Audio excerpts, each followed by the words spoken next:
प्रिय विद्यार्थियों, मैं कमरुद्दीन यानी कमर जौनपुरी आप सभी लोगों का आपके अपने YouTube चैनल हिंदी बहार पर हार्दिक स्वागत करता हूं।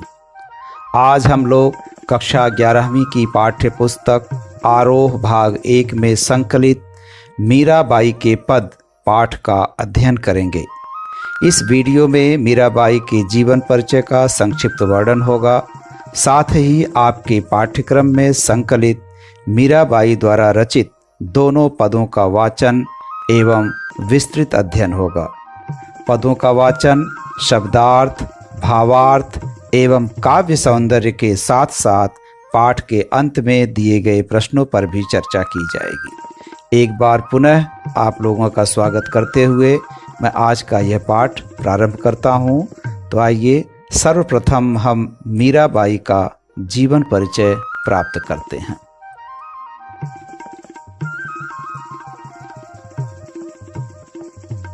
मीराबाई का जीवन परिचय। ये मारवाड़ रियासत के राठौर रत्न सिंह की पुत्री, राव दूदाजी की पौत्री और जोधपुर के बसाने वाले प्रसिद्ध राव जोधा जी की प्रपौत्री थीं। इनका जन्म सन 1498 ईस्वी कुकड़ी गांव में हुआ। इनका विवाह उदयपुर के महाराणा कुमार भोजराज जी के साथ हुआ। ये आरंभ से ही कृष्ण भक्ति में लीन रहा करती थीं। विवाह के उपरांत थोड़े दिनों में इनके पति का परलोकवास हो गया। ये प्रायः मंदिर में जाकर उपस्थित भक्तों और संतों के बीच श्री कृष्ण की मूर्ति के सामने आनंद मग्न होकर नाचती और गाती थीं। कहा जाता है कि इनके इस राजकुल विरुद्ध आचरण से इनके स्वजन लोक निंदा के भय से रुष्ट रहा करते थे।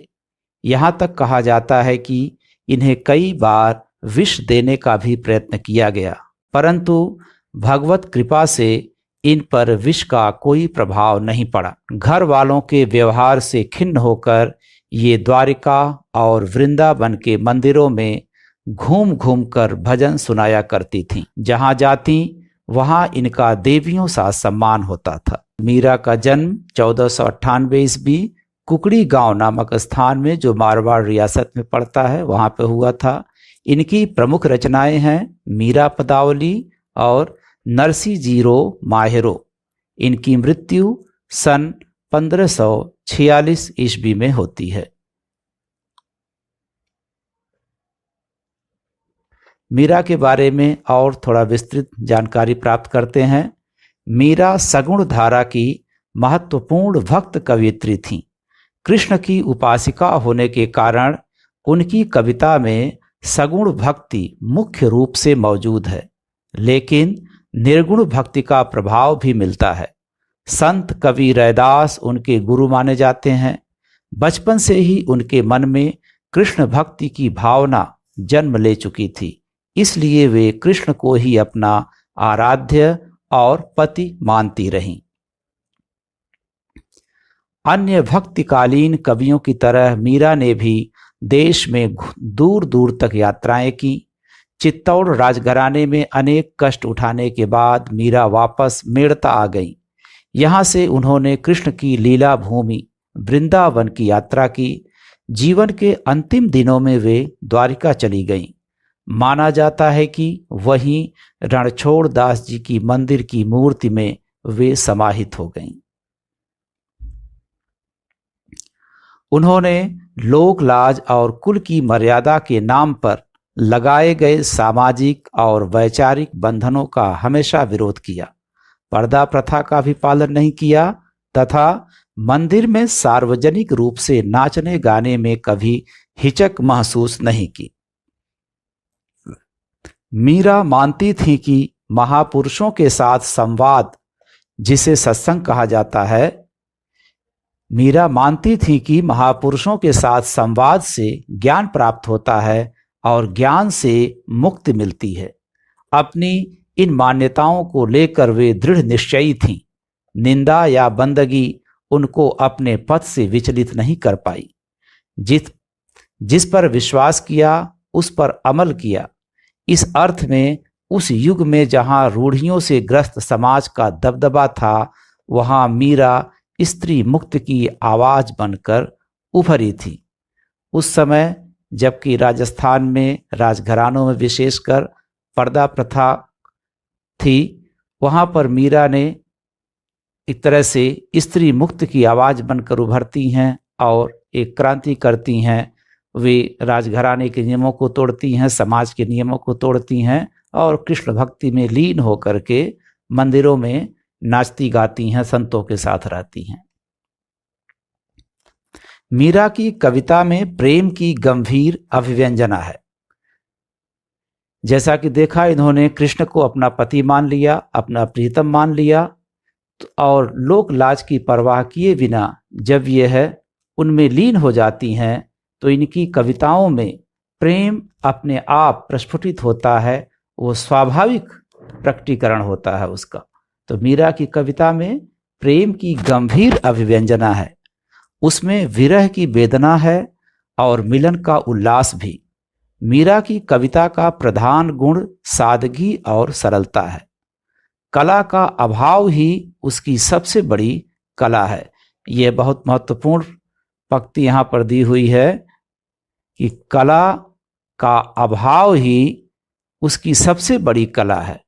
यानी यदि सरलता और सादगी व्यक्ति के जीवन में आ जाए तो वह व्यक्ति अपने आप महान हो जाता है।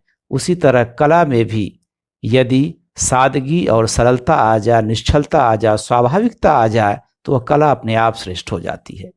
उन्होंने मुक्तक गेय पदों की रचना की।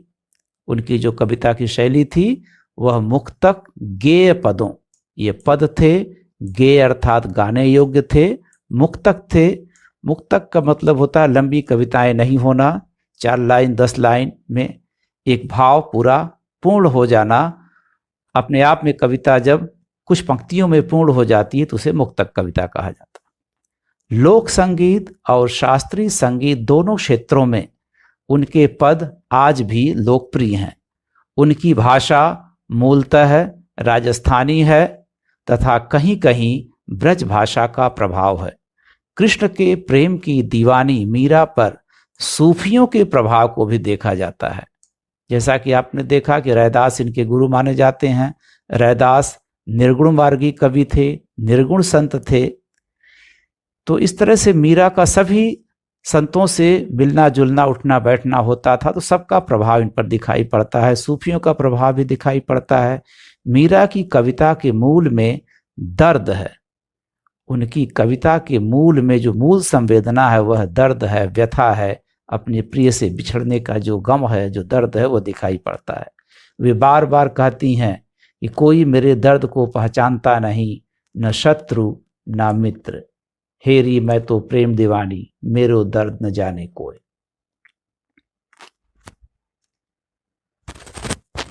यहाँ प्रस्तुत पहले पद में मीरा ने कृष्ण से अपनी अनन्यता प्रकट की है।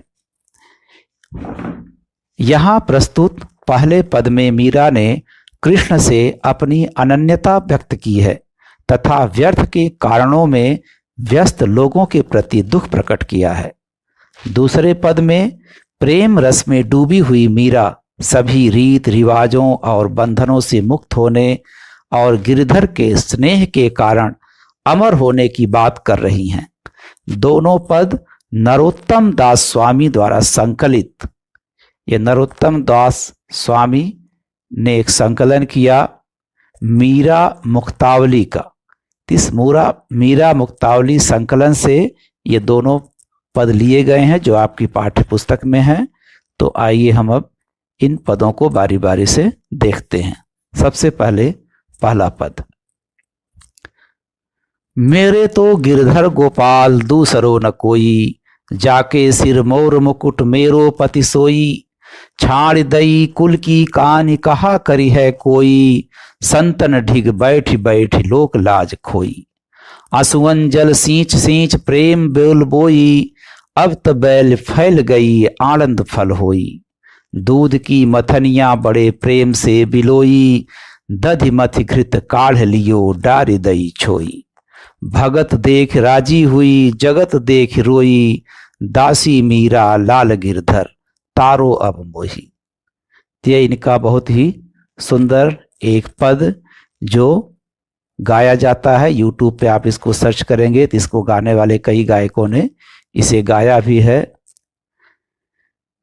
तो आइए सबसे पहले हम इसका एक बार और वाचन करते हैं, उसके बाद इसका शब्दार्थ, भावार्थ और काव्य सौंदर्य देखेंगे, उसके बाद प्रश्नों पर चर्चा करेंगे। मेरे तो गिरधर गोपाल दूसरो न कोई, जाके सिर मोर मुकुट मेरो पति सोई।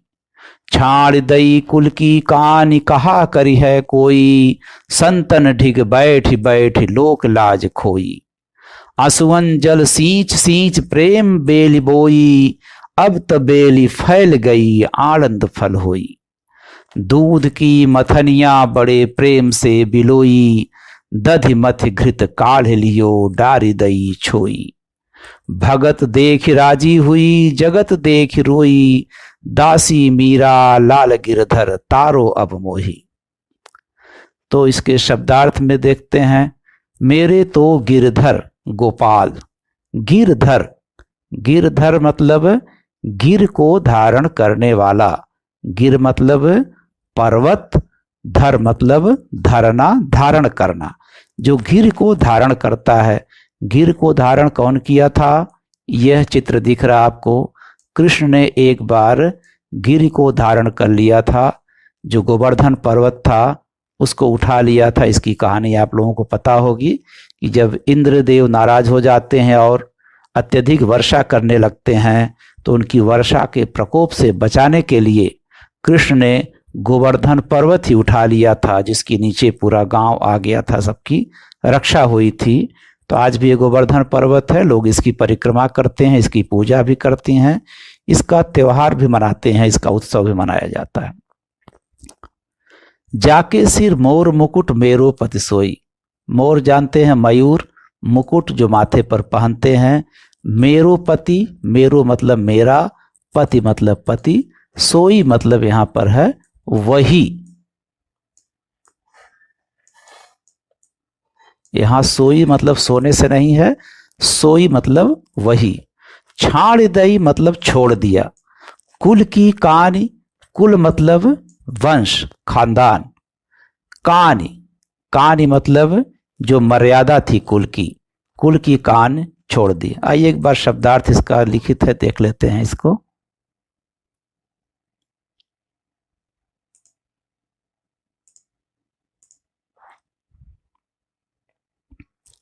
गिरधर पर्वत को धारण करने वाले कृष्ण, गोपाल गायें पालने वाला यानी कृष्ण, मोर मुकुट मोर के पंखों से बना मुकुट, सोई मतलब वही, जाके, जा मतलब जिसके, छाड़ दई मतलब छोड़ दी, कुल मतलब वंश, कान मतलब मर्यादा, करी है करेगा, कहा क्या, ढिग पास, संतन ढिग बैठ बैठ यानी संतों के पास बैठ बैठ के, जगत यानी संसार, लोक,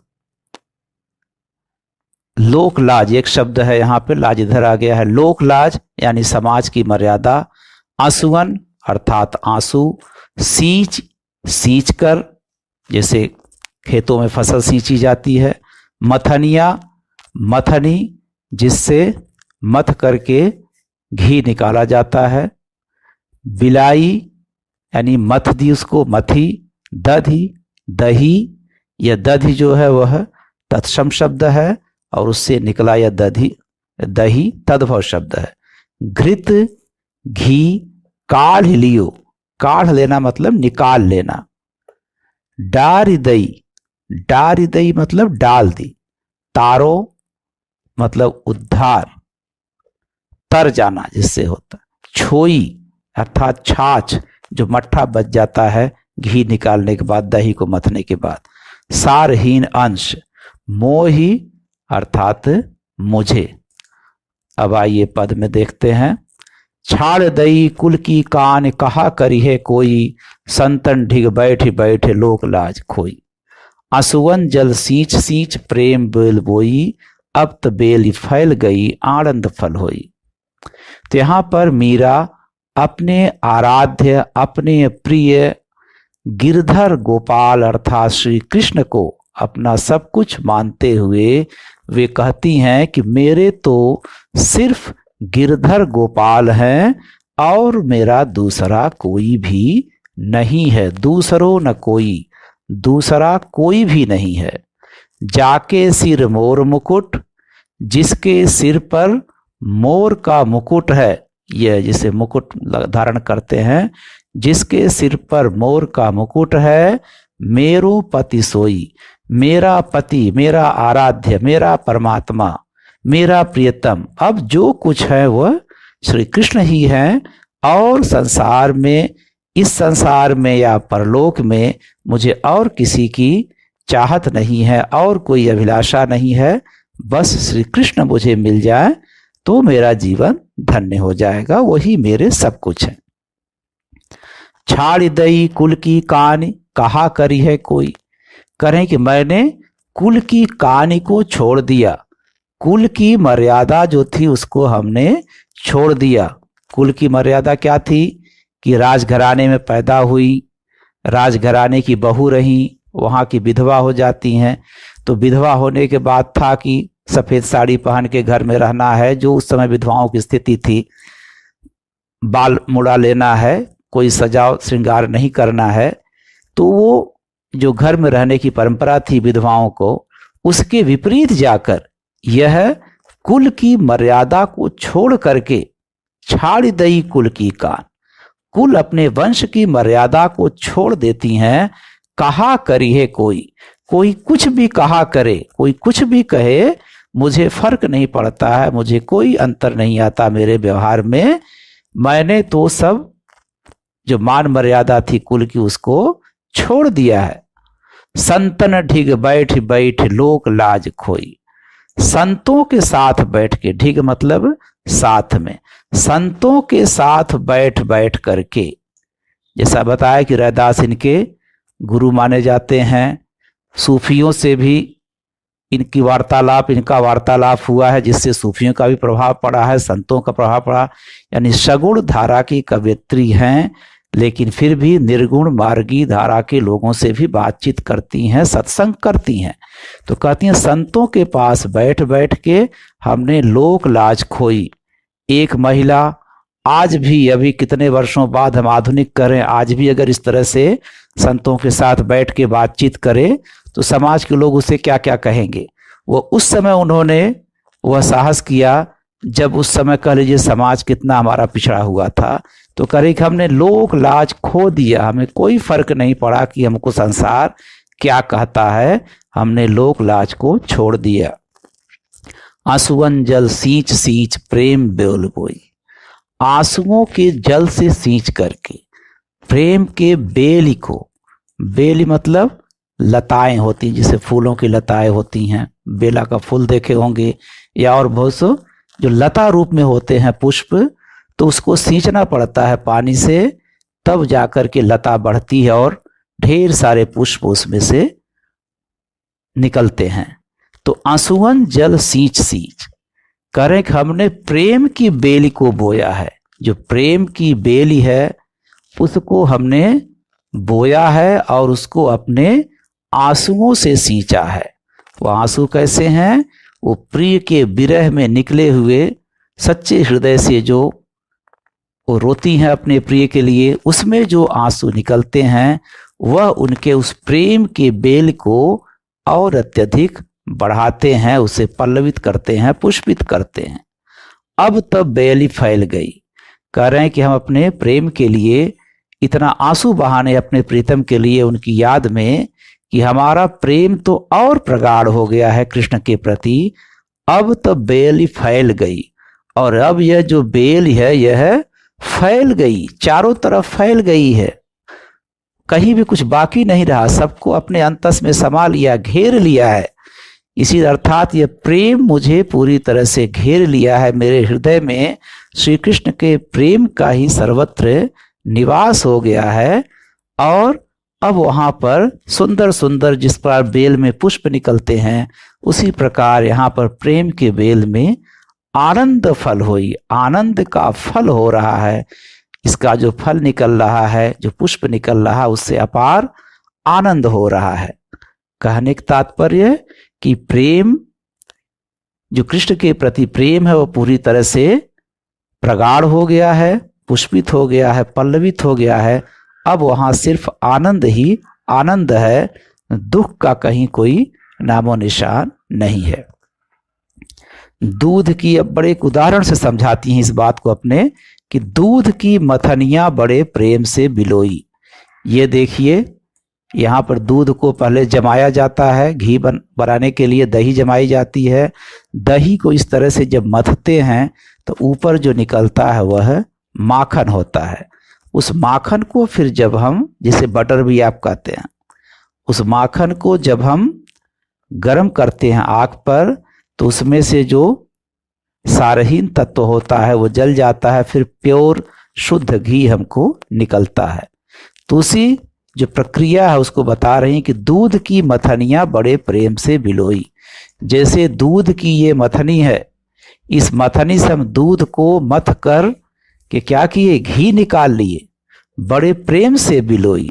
इस तरह यह दूध की मथनी से बड़े प्रेम से हमने बिलोया, उसको बड़े प्रेम से मथा। दधि मथि घृत काढ़ लियो डारी दही छोई। दही से मथ करके हमने घृत को काढ़ लिया, अर्थात निकाल लिया। डार दही छोई, और जो छाछ था, जो बेकार का तत्व था, उसको हमने छोड़ दिया। उसी तरह जो हमारे पास भाव थे, विचार थे, जो संसार की विचारधारा थी, ये संसार था, इसको हमने मथा, जाना, ज्ञान चर्चा की। और उस ज्ञान चर्चा करने से, हाँ, मथनी से मथने का तात्पर्य है कि सभी ज्ञान को हमने जाना, उस पर ज्ञान चर्चा की, संतों के साथ बैठी, सत्संग की, और फिर जाना कि हमारे जो कृष्ण से प्रेम है वही घी है, बाकी सब तो छाछ है। तो दधि मृत घृत काढ़ लियो डारी दही छोई। उस दही से, अर्थात इस संसार से हमने श्री कृष्ण के प्रेम को मथ करके निकाल लिया है, और बाकी सर्वस्व हमने त्याग दिया है। जिस प्रकार से दही को मथ कर घी निकाल लेते हैं और सब कुछ छोड़ दिया जाता है। और इस क्रम में उन्होंने क्या किया, जब संतों से चर्चा की तो भगत देख राजी हुई, जगत देख रोई।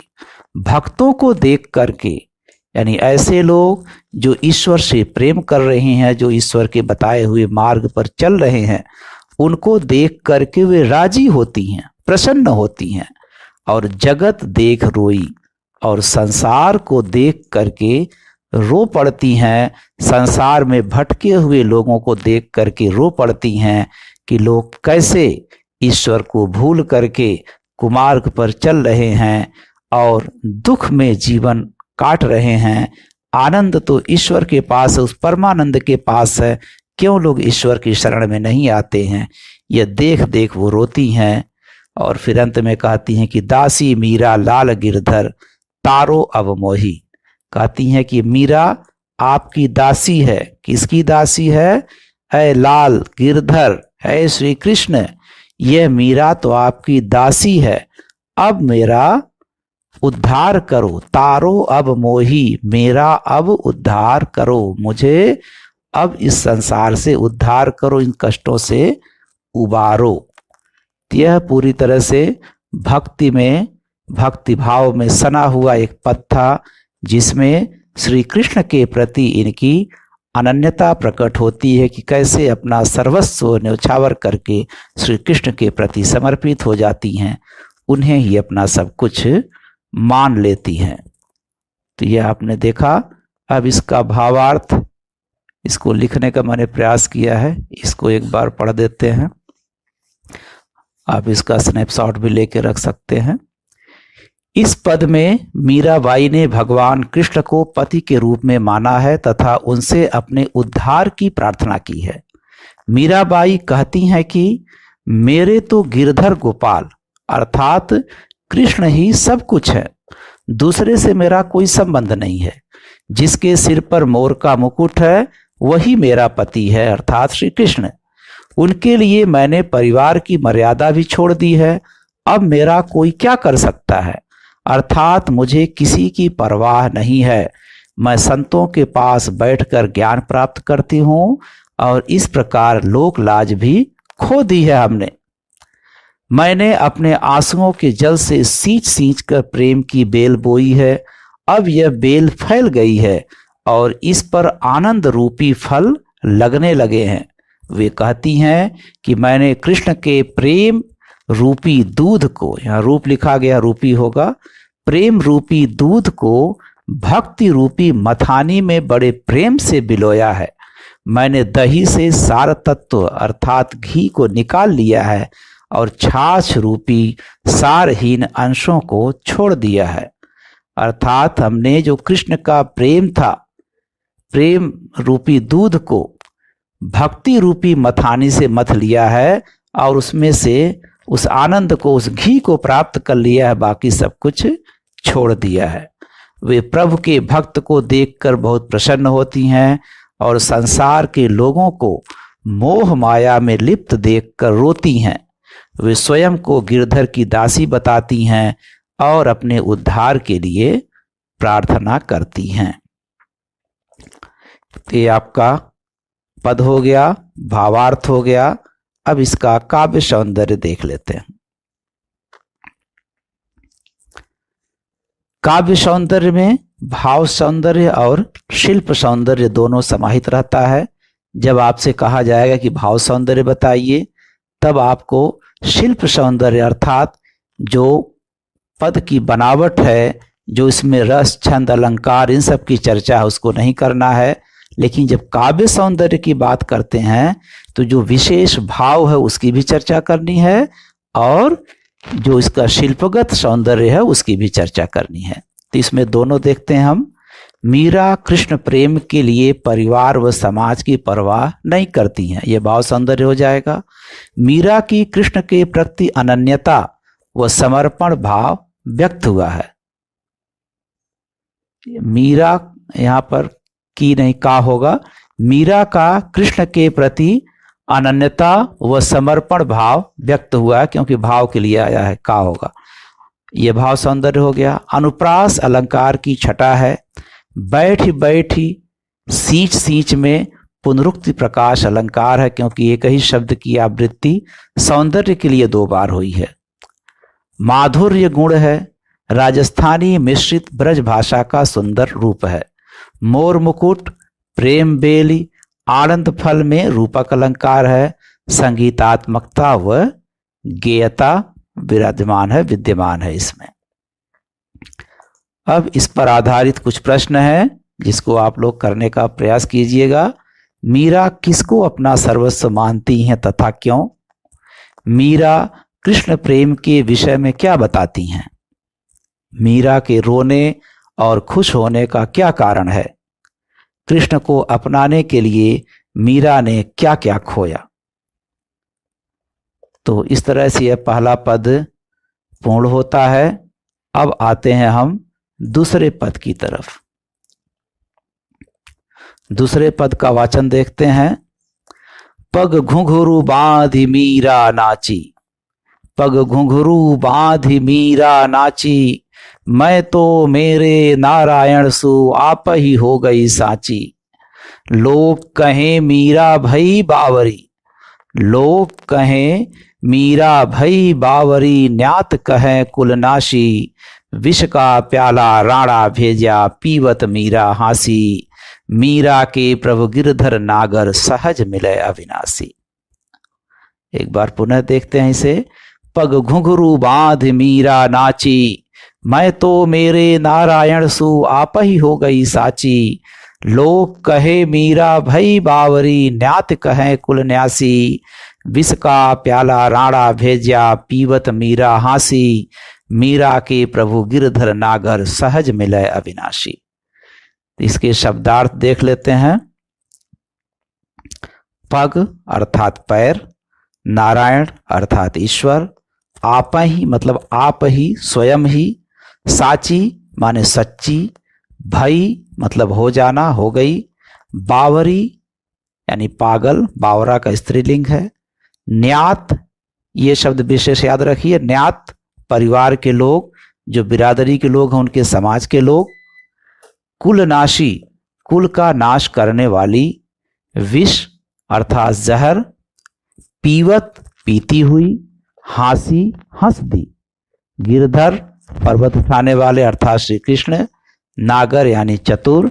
अविनाशी मतलब जिसका विनाश न हो, अमर हो, उसको अविनाशी कहेंगे। तो आइए इसके भावार्थ देखते हैं। पग घुंघरू बांध मीरा नाची। मीरा कह रही है अपने कृष्ण के प्रति मैं इतनी दीवानी है, यहाँ दीवानगी दिखाई गई है कि जो अपने प्रिय के प्रति दीवानगी उनकी हो गई है, बावरापन हो गया है, किसी को कोई फर्क नहीं पड़ता कौन क्या कह रहा है नहीं कह रहा है, वो अपनी धुन में मस्त है, उन्हें तो सिर्फ कृष्ण ही कृष्ण दिखाई पड़ रहे हैं। पग घुघरू बांध मीरा नाची। मीरा तो पग में घुघरू बांध कर नाचने लगी है अपने प्रिय को रिझाने के लिए, अपने प्रिय के प्रेम में। मैं तो मेरे नारायण सु आपई हो गई साची। मैं अपने प्रियतम के, अपने नारायण के, अपने स्वामी के सम्मान में, उनके प्रेम में जो पड़ी, उनके लिए अपना सर्वस्व समर्पण किया, तो आप ही हो गई साची। मैं तो आप ही आप अर्थात स्वयं अपने आप खुद ही सच्ची बन गई, पवित्र बन गई। मेरे मन में कोई मलिनता न रही, कोई दुर्भाव न रहा मेरे मन में। लोग कहें मीरा भई बावरी। लोग तो कहते हैं कि मीरा बावरी हो गई है, पगला गई है, पागल हो गई है। न्यात कहे कुलनाशी।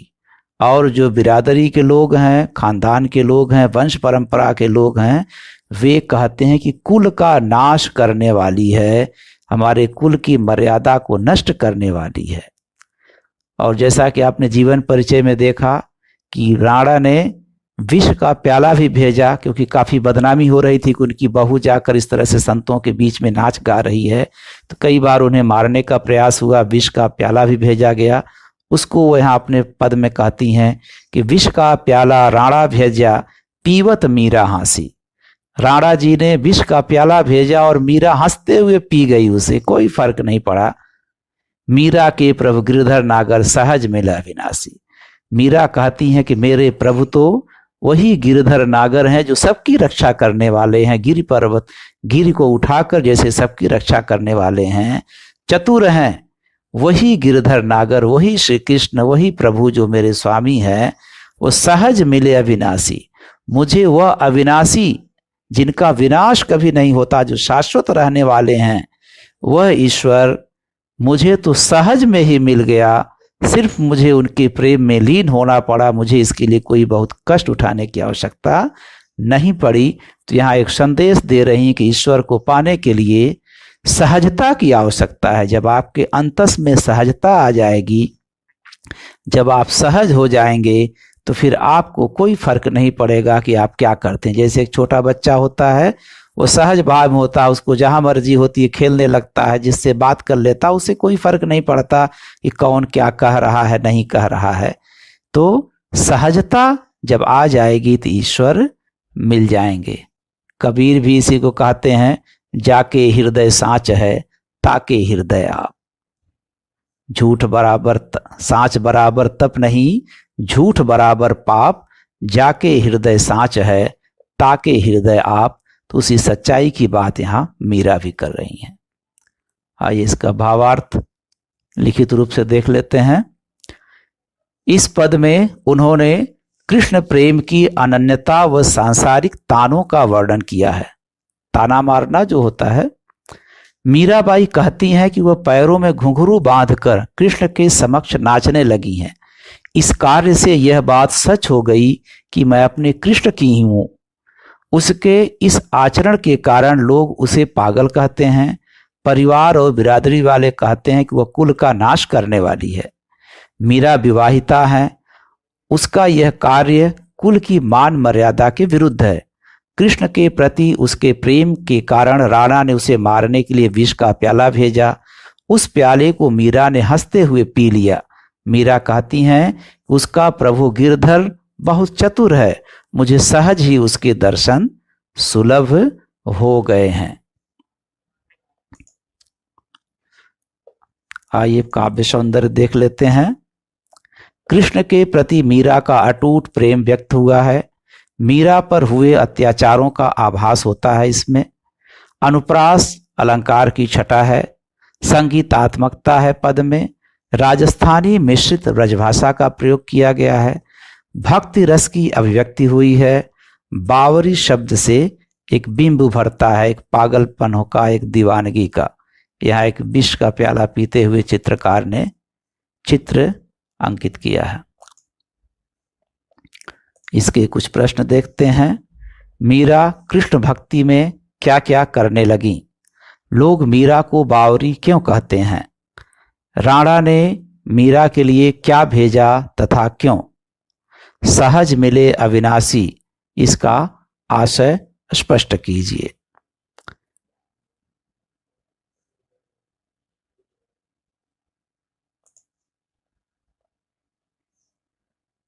ये दोनों पद आपके समाप्त होते हैं। अब अभ्यास के प्रश्न हैं। इसको वीडियो लंबा हो जा रहा है तो मैं यहीं पर छोड़ रहा हूं। सिर्फ जल्दी जल्दी स्लाइड चला देता हूं जिससे आप स्नैपशॉट लेकर के इसको नोट कर सकते हैं, इसको पढ़ सकते हैं। ये प्रश्न है, मीरा कृष्ण की उपासना किस रूप में करती हैं, वह रूप कैसा है, भाव व शिल्प सौंदर्य स्पष्ट करना है। ये सभी प्रश्न हैं। यह पद के आसपास से प्रश्न है। मीरा के बारे में कुछ प्रश्नों के उत्तर हैं और प्रश्न भी हैं, उसके उत्तर भी दिए हुए यहाँ पर। मीरा कृष्ण की उपासना किस रूप में करती हैं, वह रूप कैसा है? मीरा कृष्ण की उपासना पति के रूप में करती हैं, उसका रूप मन मोहने वाला है। वे पर्वत को धारण करने वाले हैं, उनके सिर पर मोर पंखी मुकुट है। इस रूप को अपना मानकर वे सारे संसार से विमुख हो गई हैं। यह दूसरा प्रश्न और उसका उत्तर। यह दूसरा का ख। तीसरा, चौथा और पांचवा प्रश्न और उसका उत्तर। पुनः यह प्रश्न कुछ और हैं।